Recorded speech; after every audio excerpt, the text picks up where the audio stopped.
ሰላም እንደምን ሰነበታችሁ የአሜን ቲዩብ ቤተሰቦች። ዛሬም እንደተለመደው ከመጽሐፍ ቅዱስ ከስንክሳር ገድላትና ቅዱሳን መጽሐፍት እንዲሁም ከተለያዩ መንፈሳዊ መጽሐፍት የተውጣጡ ጥያቄዎች ይዘንላችሁ መጥተናል።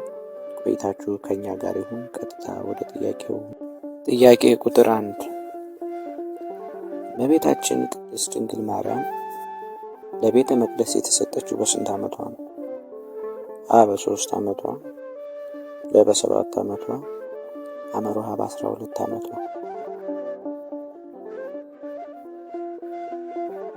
መልሱ ሀሌቷ በ3 ዓመቷ። ወላጆቿ ቅድስት ኢያቄምና ቅድስት ሐና ስዕለት ስላስገቡ በ3 ዓመቷ ለቤተ መቅደስ ሰጥተዋታል። ጥያቄ ቁጥር 2 እመቤታችን ቅድስት ድንግል ማርያም በቤተ መቅደስ ስንት ዓመት ኖረች? 3 ዓመት፣ 12 ዓመት፣ አመሮሃ 9 ዓመት።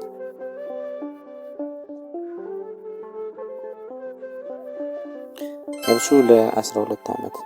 እመቤታችን ቅድስት ድንግል ማርያም ከ3 ዓመቷ ጀምሮ እስከ 15 ዓመቷ ድረስ ለ12 ዓመታት በቤተ መቅደስ ኖራለች። ጥያቄ ቁጥር 3 እመቤታችን ቅድስት ድንግል ማርያም ከብስራት በኋላ ዘመዷን ኤልሳቤጥን ለመጠየቅ በሄደችበት ጊዜ ለስንት ወራት አብራት ቆየች? ለ3 ወራት፣ ለ6 ወራት፣ አመሮሃ ለ9 ወራት። መልስ ወራት። ማርያምም 3 ወር የሚያህል በእርሷ ዘንድ ተቀመጠች፣ ወደ ቤቷም ተመለሰች ይላል ሉቃስ 1 ከቁጥር 56። ጥያቄ ቁጥር 4 እመቤታችን ቅድስት ድንግል ማርያም ያረፈችው ረፍቷ በየትኛው ቀን ነው?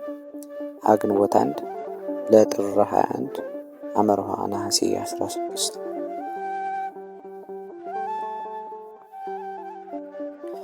መልሱ ለጥር 21። የእመቤታችን ቅድስት ድንግል ማርያም ረፍቷ ጥር 21 ሲሆን ትንሣኤዋ እና ዕርገቷ ደግሞ በነሐሴ 16 ይከበራል።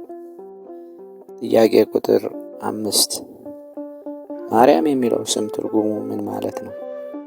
እመቤቴ፣ ለስጦታ ወይም ጸጋ ወሀብት፣ አመሮሃ ንግሥት።